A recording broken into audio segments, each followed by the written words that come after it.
So for this tag, since it's not a layout and I'm not using a photo, I just wanted to grab what I wanted to use. So Webster's Pages was the choice.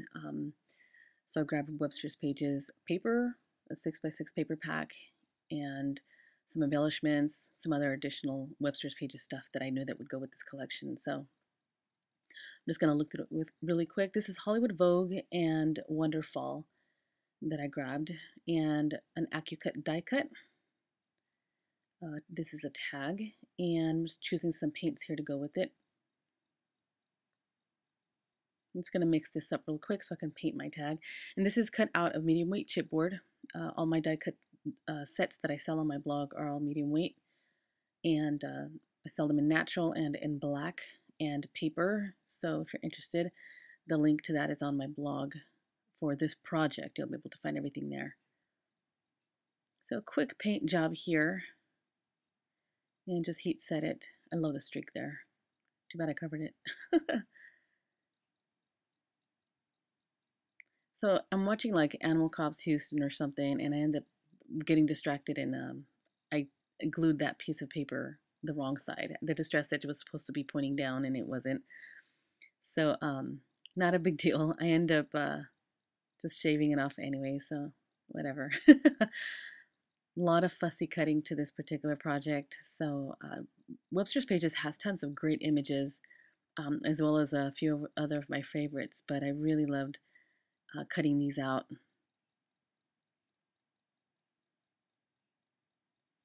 And I'm adding the names of the paints that I use because I don't want to forget in case I didn't add it on my blog. But there are links on my blog for the products that I use and the stores that I bought some of the things from. So just a collage here of some of the paper that I tore up and just scraps and whatnot. Paper doily from Wild Orchid Crafts. Using some Mod Podge there just to glue those down.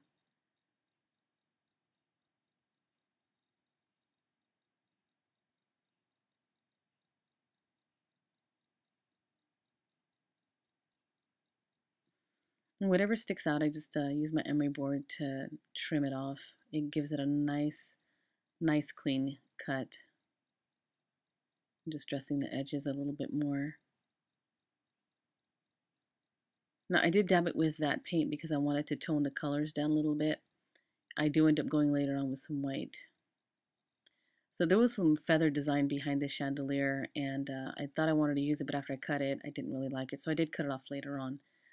I'm going to cut out some of these little girls, the silhouette heads, and I cut out the director's clip to use later on. So I did layer a few of these peaches behind the side fussy cut pieces that I cut, just to have a little bit more lift and support. Actually, I did the one on the left, not the one on the right. But this is the Snow Cap paint dauber. And I wanted to give it a really dry look, just very airy, very see-through-ish. That's why I ended up using the other applicator too. Just gluing down some leftover bits.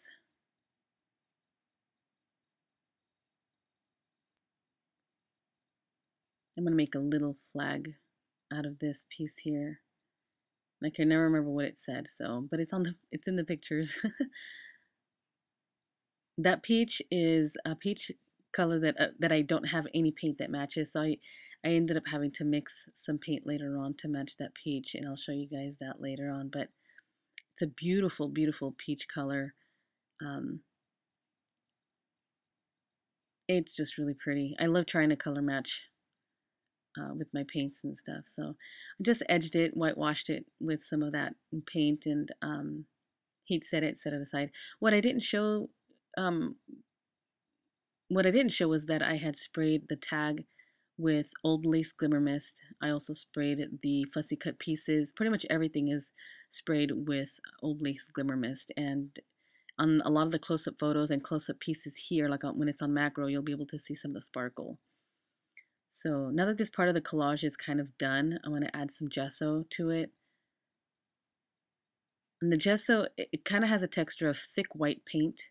It's pretty dense, So when it's applied, it's pretty thick. It's not transparent like paint would be. So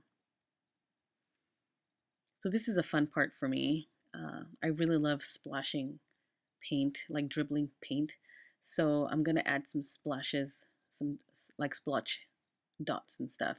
And these are little ones, but I use the yellow and I guess it's banana and the sage green colors there. And I just grabbed the pieces that I fussy cut and I'm gonna go ahead and just sprinkle some paint on there and I'll show you guys what it looks like because I love the chunkiness. And you can actually feel it sometimes on some of the projects and things that I do. I love the look of it.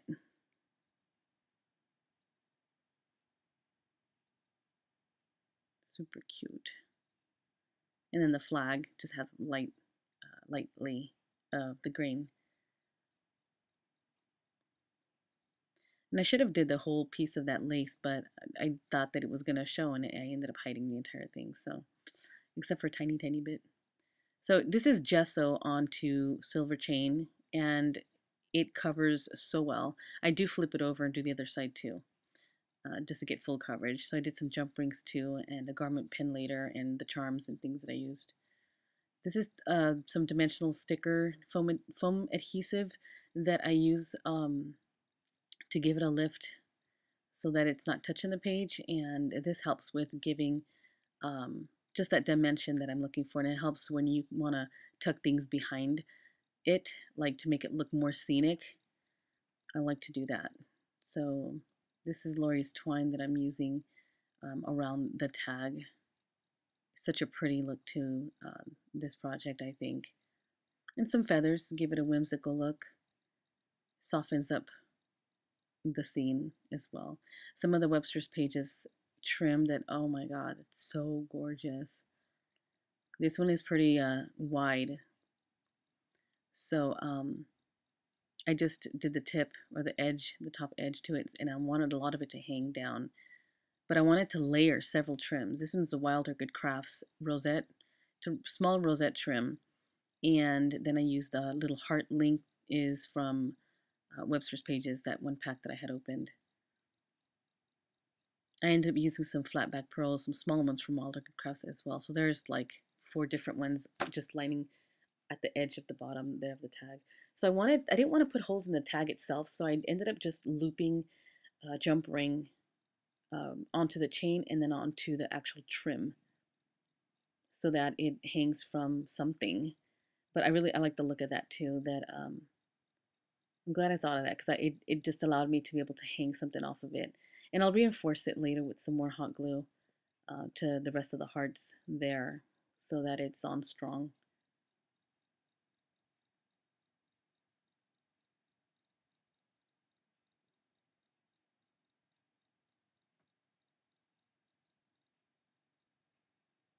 Now this is a grunge paper. I cut out a fence from my AccuCut birdhouse die. I also sell that on my blog. All of my AccuCut dies, I sell die cut sets.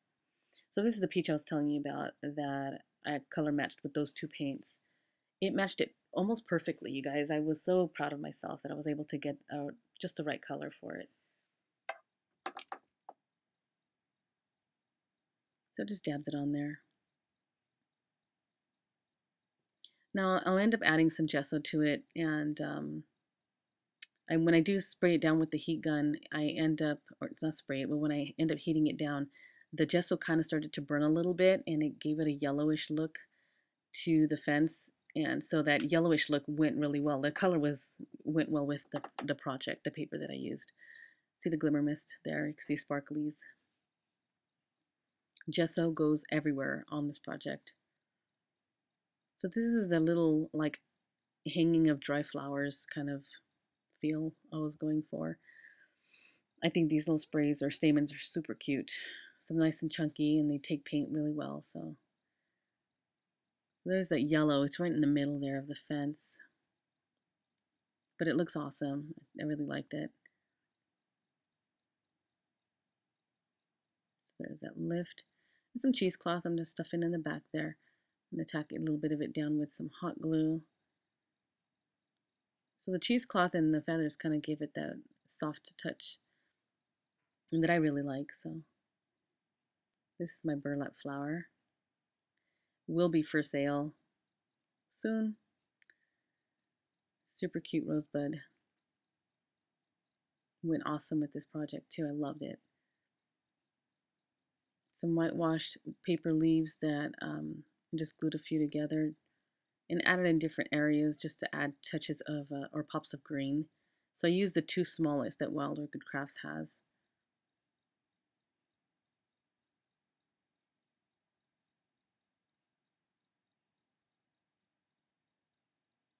An extra little tear at the top there. I'm just going to tack some more of those leaves down. Here's the chandelier that I fussy cut. I just punched a hole at the top, added a chain, and it's got about 6 links, this little chain, and just added a little dab of hot glue and pressed it down into it and let it dry, and it hung perfectly. So that it doesn't, like, wiggle around everywhere, I do glue it down using a dimensional sticker or dimensional adhesive so that it stays put, but it's lifted, so it looks awesome. It looks like it's just hanging like a real chandelier does. So this is the tiny, tiny, tiny leaves from Wild Orchid Crafts. I just shared it in my last haul, or my last design team kit. Perfect, perfect for small little areas and small bouquets or small sprays.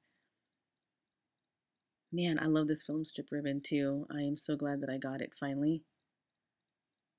Show you guys what I did to it in a second. I'm just adding some paper there to the fence. So I'm just deciding, I don't know what I'm going to do with the flower, where I'm going to put it quite yet. So right now I'm just going to add some trim and set it aside until I figure out exactly where I want to put it. But this is some Webster Pages trim. I added that for some more color, some more texture to soften it up a little bit. So the film strip. I really thought it was for grungy projects, but it so isn't. The paint stuck on it really well. I added gesso to it later on. It actually stayed put with hot glue. It didn't melt at all. I just added it to the very edges where it's you can see the black, so it doesn't show. And just with the little bit of glue that I used, it stuck very well. So I was really happy with that and pleased with that. So I'm just curling it and looping it over, and it stayed. I had no problem with it. It didn't pop up at all. So here I'm deciding to put my flower in this bottom corner. The pictures show up really amazing, so you guys really should look at the pictures, the close-ups and stuff. It really came out really nice. So here's another film strip that I fussy cut out of the paper. And yes, it's a film strip again, but you know what? I went with the theme of, it's Hollywood Vogue. It's Hollywood and celebrity and movies and whatnot. So it was great. I really loved it. It didn't really have a theme to it, really. It was a wintry garden with film strip stuff and Hollywood stuff, so it worked out fine. Adding gesso to my charm and my Melissa Francis stuff. This is the other piece of the fence. The hanger was a little too dark for me, so I had added more gesso and some whitewash paint to it so that it hides a little bit more. So I'm going to set it aside to dry in a minute. Just getting it a lot more shabbier. Ocean Blue by Making Memories. And I know it's a little bright, but I do tone it down a little bit. I end up almost covering the entire thing, so I had to add some more later on. You can see just a little bit of it peeking, but I did add too much gesso to it. Beautiful teardrop gem. So here I'm just going to tack all that little hearts down because I wanted it to be strong enough to hold the chain and the gem and the charm that I added later on.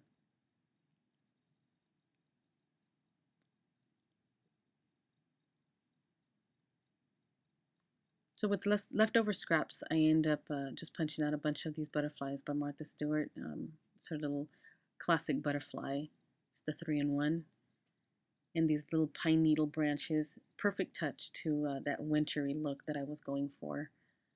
So I added a little bit more of the ocean blue because I almost covered it all. Sprayed it down with some glimmer mist, the old lace colored glimmer mist. So it gives a kind of a dingy look to it. There's the Wild Orchid Crafts flatback pearls. Added a perfect touch to the bottom there. Nothing like a string of pearls, actually. This is a beautiful little mold charm that Linda made for me, and I just painted it up and let it dry, and then I shabby it up a little bit more later on. But she gave me a baggie of some charms and stuff and cameos, so yeah, I was excited to use it. I almost forgot I had it. So I'm going to set the fence there. And again with dimensional adhesive to pop it up a little. That way I can add stuff behind it if I decide to. And I don't think that I did. I think I just put another word sentiment on there. Just gluing down some more of these little pine branches. And then my key, my silver key. Super pretty. So shiny. But it took the gesso well too. So gesso to the little lock. And then I spray this down too with the glimmer mist. And that just kind of settled into the crevices and gave it a great distressed stain look. There that is. Oh, Tiffany, your flowers, girlfriend, they're so beautiful. I added 3 to this project. And I love the flower. I'm talking about Mama Tiffy's. I love her little flowers. I can't make those. So I'm cutting out the word beautiful. I took the black border off later on because I didn't want the black border. I wanted a softer, lighter color, so I just whitewashed it. Took the edge off just to make it a little bit smaller. Another Mama Tiffy's flower. Her Etsy store link is on my blog, you guys. And the link to my blog post with all the information is down below the video here. So unless you're watching it from my blog, then just scroll down to the very end of the post and you'll see all the listings there. It's a Wild Orchid Crafts pearl on top of that sparklers button from Webster's Pages. Glued that down. There's the dimensional sticker for the chandelier. And my bouquet. This looks like honey melted or was poured on top of these flowers. That was just so beautiful. I love the thickness of that paint. That's the Fresh Anthology, I believe. Another Mama Tiffy flower. It's gorgeous, you guys. These are such pretty flowers. I could not resist. I seriously couldn't resist. And Lori's little bead sprays, love those. And she has an art fire store. She sells quite a bit of stuff over there. You guys may want to check it out. But her link is over on my blog. There's a product list, and I left links to stores and things where I got stuff, and my post where I sell certain stuff too. So I'm going to use some glue to adhere some scrap paper here to this little plaque on the hanger. I end up cutting it off, and then, of course, and then I edged it with some more of the snow cap. And the word friends I got from that ticket sheet. So popped it on some dimensionals, and then added some crackle accents to that. And then I went through on my tag and added some crackle accents to a bunch of different areas on there as well. That just gives it helps with the shabby chic look, having things crackled. Glossy accented stuff also gives a great dimension to some areas of your projects too. So I do have glossy accents and crackle accents over on my blog post. I do sell those with the glue gun that I use for this project. I have a couple glue guns there. I do custom orders, you guys, so if there's something that you guys are looking for, I can probably and most likely get for you, unless it's something that is an old collection of, or an old product. But let me know if you're looking for something. You can email me, and the contact me button is over on my blog, or you can send me a message through YouTube here. Now the paint dauber, the snow cap, I also have the black one added to my Glues and Mediums post on my blog, so if you're looking for that too, that's over there. Patsy, Miss Patsy seam binding ribbon. Love this woman's seam binding. She hand dyes, hand wrinkles, and she sells it in bundles of like like a 5 yard bundle. She'll put three together and sell it for five. I believe it's $5. She has the most beautiful stuff. She's at prairiebirdboutique.etsy.com, and her store link is on the blog post, and it's also on my blog on the left side of my blog page. You can see it'll say Prairie Bird Boutique. So I just did a whitewashing just to tone it down a lot and to give it more of a shabby feel. After doing all of that and putting some heat on it, it does get really stiff and crinkly. So just be careful you don't burn it if you do that. Just adding a little bit more gesso on there and just glued it down. That's it.